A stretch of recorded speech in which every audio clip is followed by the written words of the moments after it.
Putin Bharat పర్యటన నేపథ్యంలో ఒక ఇంట్రెస్టింగ్ విషయం, పుతిన్ మీద ఇప్పటికే ఐసీసీ అరెస్ట్ వారెంట్ ఉంది.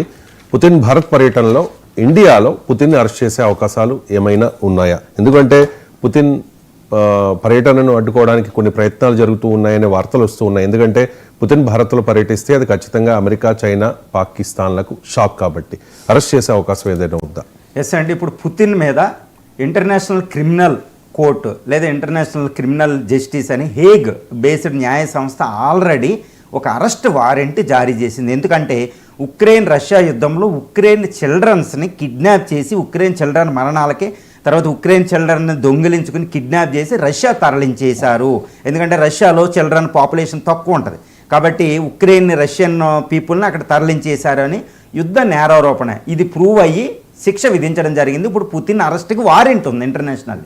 కానీ ఇప్పుడు ఈయన దానివల్లే పుతిన్ చాలా దేశాలు విజిట్ చేయడం లేదు, గుర్తుపెట్టుకోవాలి. రీసెంట్గా ఆయన యూరోప్ వెళ్ళలేదు, బ్రెజిల్ వెళ్ళాలి, బ్రెజిల్ వెళ్ళలేదు, సౌత్ ఆఫ్రికా సమ్మిట్కి G20కి వెళ్ళలేదు, బ్రిక్స్ సమ్మిట్కి కూడా వెళ్ళలేదు. ఆయన అన్ని సమ్మిట్లని కూడా ఈయన అవాయిడ్ చేస్తున్నాడు. కానీ ఆయన ఇండియా వస్తున్నారు. మరి ఇండియా వచ్చినప్పుడు అరెస్ట్ చేస్తారనేది ఒక డిస్కషన్ జరుగుతుంది. కానీ ఇక్కడ ఒకటి గమనించాలి, ఇండియా వచ్చినప్పుడు ఆయన అరెస్ట్ అవ్వడం జరగదు. ఎందుకంటే ఇండియా అంతర్జాతీయ చట్టాలను ఫాలో అవుతుంది. కానీ ఇండియా ఐసీజేకి సంబంధించిన చట్టం మీద సంతకం చేయలేదు. అంటే ఐసీజే అరెస్ట్ వారెంట్ జారీ చేస్తే దాన్ని ఇంప్లిమెంట్ చేయవలసిన అవసరం ఇండియాకు లేదు. ఎందుకంటే దాన్ని అంగీకరించలేదు, అందులో మెంబర్షిప్ ఉంది. కానీ ఆ చట్టాన్ని మనం అమలు జరపడం లేదు కాబట్టి మనకి నిబద్ధత లేదు కాబట్టి మనం అమలు జరపవలసిన అవసరం లేదు. కాబట్టి పుతిన్ మనం అరెస్ట్ చేయండి అని ఎవ్వరు కూడా అడగలేరు. అందుకనే చైనా ఆయన చైనా వెళ్ళారు, ఇండియా వచ్చారు కాబట్టి ఇంకే దేశాలు ఆయన వెళ్ళరు. కానీ ముందు జాగ్రత్త చర్యగా పుతిన్ సైన్యం కూడా కొంత సెక్యూరిటీ పర్పస్కి ఇక్కడ దిగింది. కానీ అరెస్ట్ కోసం కాదండి, సెక్యూరిటీ పర్పస్ కోసం మాత్రమే. కాబట్టి ఇక్కడ చర్చకి అసలు తోవే లేదు. దట్టు మోడీ ఇండియా రష్యాని గౌరవిస్తుంది. ఒకవేళ అరెస్ట్ వారెంట్ని ఇంప్లిమెంట్ చేయాల్సిన అవసరం ఇండియాకు ఉన్నప్పటికీ పుతిన్ విషయంలో అరెస్టు చెయ్యదు అనేది చూసుకోవాలి. ఇంకా అది ముగిస్తే ఇక రెండో విషయం ఏంటంటే పుతిన్ డిసెంబర్ 4-5వ తారీఖుల్లో ఇండియా రాబోతున్నారు. 2 రోజుల భారత పర్యటనకు వస్తున్నారు. ఇది ఎంతటి విశిష్టమైనదంటే ఇంటర్నేషనల్లీ మనం ప్రస్తుత ఇంటర్నేషనల్ అఫైర్స్ని మనం గమనిస్తూ ఉంటే ఎగ్జిస్టింగ్ ఇంటర్నేషనల్ సిచ్యువేషన్ మనం గమనిస్తే అంతర్జాతీయంగా పుతిన్ అనేది చాలా ప్రామినెంట్ పర్సనాలిటీ. రష్యా తీసుకునే నిర్ణయాలు ప్రపంచ రాజకీయ గతినే మార్చేస్తాయి. ఎందుకంటే అక్కడ రష్యా ఉక్రెయిన్ వార్ జరుగుతుంది. రష్యా అనేది it is simply sitting on the energy resources అండి. ప్రపంచంలో ఒక 10% మించి ఎనర్జీ రీసోర్సెస్ ఉంటాయి. అంతర్జాతీయ ఎనర్జీని శాసిస్తుంది. అంతర్జాతీయంగా ఒక biggest nuclear power army exporter of the weapons అండి. కాబట్టి అది కూడా ఒక పవరే. ఆర్థికంగా దాని శక్తి క్షీణించవచ్చు కానీ ఆర్మీ పరంగా ప్రపంచంలో 2వ స్థానంలో ఉంది అమెరికా తర్వాత. ఇంటర్నేషనల్లో పవర్ ఇండెక్స్ ప్రకారం, సిప్రీ రిపోర్టుల ప్రకారం, వీటన్నిటి ప్రకారం 6000 అణ్వాయుధాలు కలిగి ఉంది, న్యూక్లియర్ సబ్మెరైన్స్ కలిగి ఉంది. దాన్ని ఎదుర్కోవడం కుదరదు. కాబట్టి రష్యా అనేది ఒక prominent military power on the earth surface. ఇప్పుడు ఆ దేశ అధ్యక్షుడు పుతిన్ ఇంతటి అక్కడ ఉక్రెయిన్ అంతంటే వారులు జరుగుతుంటే ప్రపంచ గతి ఇలాగా అగమ్య గోచరంగా ఉన్నప్పుడు ఆయన భారత పర్యటనకు వస్తున్నాడు. ఈ భారతదేశం ఎటువంటిది? ప్రపంచంలో అత్యధికంగా వేగంగా అభివృద్ధి చెందుతున్న దేశం. కాబట్టి ఇటు రష్యా పుతిన్ను కలవడం వల్ల అంటే రష్యా ఇటు ఇండియాలు ఏదైనా ఒప్పందం చేసుకుంటే అవి ప్రపంచాన్ని గతిని మార్చే ఒప్పందాలు అవుతాయి. కాబట్టి ఇటు భారత శత్రువులు అయిన అమెరికా, ఇప్పుడు అమెరికాని శత్రువుగానే మనం చూడవలసిన అవసరం ఉంది. ఎకనామిక్ రిఫార్మ్స్ ఉన్నాయి, మన ఆయిల్ రీసోర్సెస్ దిగుమతి చేసుకుంటుంటే వద్దని ఆంక్షలు పెడుతుంది. కాబట్టి అమెరికా ఒక రకంగా శత్రువుగానే పరిగణించాలి కొన్ని విషయాల్లో. తర్వాత ఇండియా బద్ధ శత్రువు అని చైనా, పాకిస్తాన్లు, ఇంకా నాటో దేశాలు కూడా ఇండియా మీద అసూయతోటి ఉన్నాయి. ఎందుకంటే రష్యాతో మన సంబంధాలు.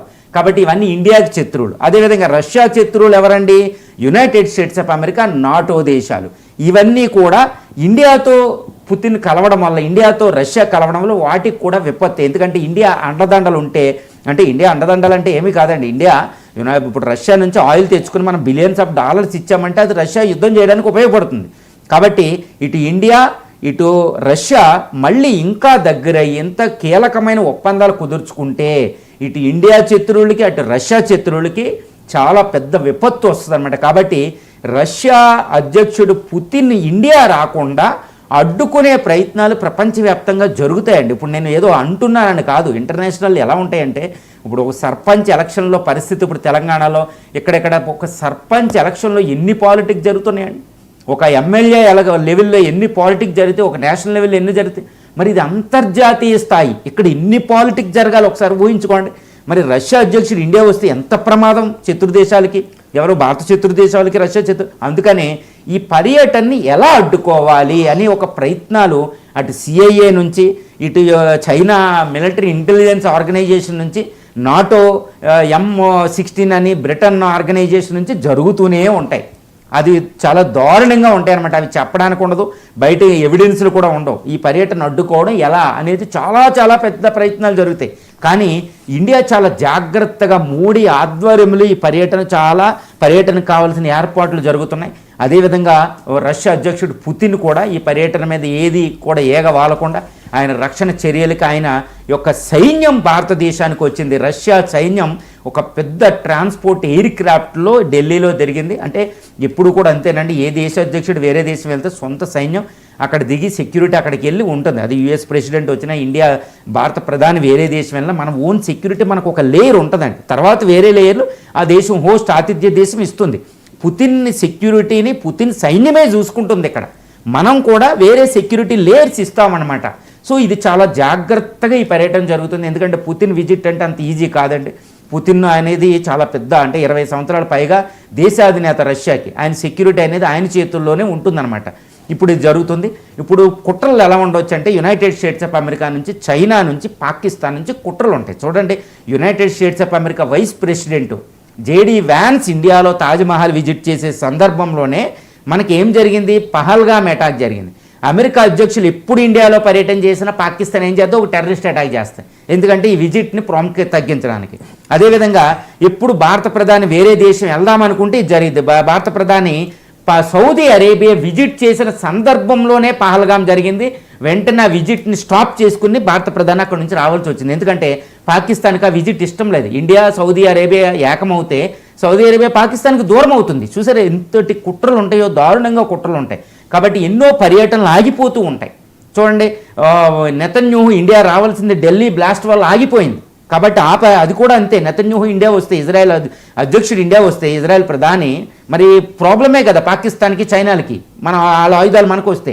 ఈ విధంగా పుతిన్నే మన ఇండియా వచ్చి ఈ డిఫెన్స్ డీల్స్, ఎనర్జీ డీల్, ఇప్పుడు మనం ఎస్టిమేట్ చేస్తున్న SU-57, TU-160M లాంటి బాంబర్స్ ఇక్కడికి, SU-57 లేదా SU-75 technology, 5th generation technology ఇండియాకు వస్తే ఎవరికి ప్రాబ్లం అండి? చైనాకి J-20 ఫైటర్స్కి చెక్ మెట్టేసినట్టే. అదిగా S-500 మిసైల్ టెక్నాలజీ మనకు వచ్చింది అనుకోండి, యుఎస్ అవసరం మనకు ఉండదు, చైనా అవసరం మనకు ఉండదు. చైనాకి పాకిస్తాన్కి కంబైన్డ్గా చెక్ పెట్టవచ్చు. ఎనర్జీ డీల్ డైరెక్ట్గా కనెక్టివిటీ రాబోతుంది. ఇప్పుడు నార్త్ సౌత్ కారిడార్ అని, టాపీ పైప్ లైన్ అని, వ్లాడివోస్టోక్ టు చెన్నై అని ఒక నేవిల్లో కనెక్టివిటీ ఒకటి పెట్టబోతున్నాం మనం, మెరైన్ కనెక్టివిటీ. అది వస్తే రష్యా నుంచి డైరెక్ట్గా ఎనర్జీ రీసోర్సెస్ మనకు వస్తాయి, ఈ బైపాస్డ్ కాకుండా.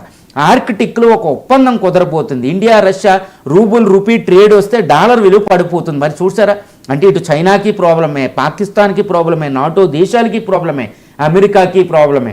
ఇండియా రష్యాలు ఒకదానికొకటి బలపడిపోతాయి. కాబట్టి పుతిన్ ఇండియా పర్యటన అనేది అందరికీ ఎన్విఏ, అందరికీ జలసే. కాబట్టి ఈ పర్యటనని ఆపడానికి ఎన్నో కుట్రలు ఉన్నాయనడంలో ఎటువంటి సందేహం ఎవరికి అవసరం లేదు. కాబట్టి పుతిన్ను, మోడీ ఈ పర్యటన సక్రమంగా అయిపోయి ఇండియా రష్యాల మధ్య ఒప్పందాలు ఏదనుకున్నారో అన్నీ కుదుర్చుకుని మళ్ళా స్నేహాన్ని ఇంకా సమృద్ధిగా, ఇంకా శక్తివంతం చేసుకోవడం అనేది డిసెంబర్ 4వ తారీఖులో ప్రపంచ రాజకీయాల్లోనే అతిపెద్ద సంచలనం, అతిపెద్ద విషయం కాబోతుంది. కాబట్టి దీని కుట్రను అడ్డుకోవడానికి ఇండియాలో మోడీ, అదేవిధంగా పుతిన్ డైరెక్ట్గా రంగంలో ఉన్నారు. ఇండియా అదేవిధంగా KGB, రష్యా KGB ఇవన్నీ చాలా చాకచక్యంగా అన్ని కుట్రలు భగ్నం చేస్తూ చాలా జాగ్రత్తగా ఈ పర్యటనకు కావాల్సిన ఏర్పాట్లన్నీ చేస్తున్నాయి. ఇండియా కూడా ఇండియా కాదండి, ఆల్ ఇండియన్స్ 145 crore ఇండియన్స్ పుతిన్ని ఎప్పుడు న్యూఢిల్లీలో ఆయన చూద్దామని చాలా ఆసక్తిగా ఎదురు చూస్తున్నారు. ఎందుకంటే ఇండియన్స్ మెచ్చే అతిపెద్ద స్నేహ దేశం ఏదంటే అది రష్యానే. ఈవెన్ US వెళ్ళిన H-1B వీసాల మీద ఉన్న ఇండియన్స్ కూడా రష్యానే ఇష్టపడతారు. అది సర్వేలో మనకు తెలిసిన విషయమే. రైట్. ఇక బంగ్లాదేశ్ మాజీ ప్రధాని ప్రతిపక్ష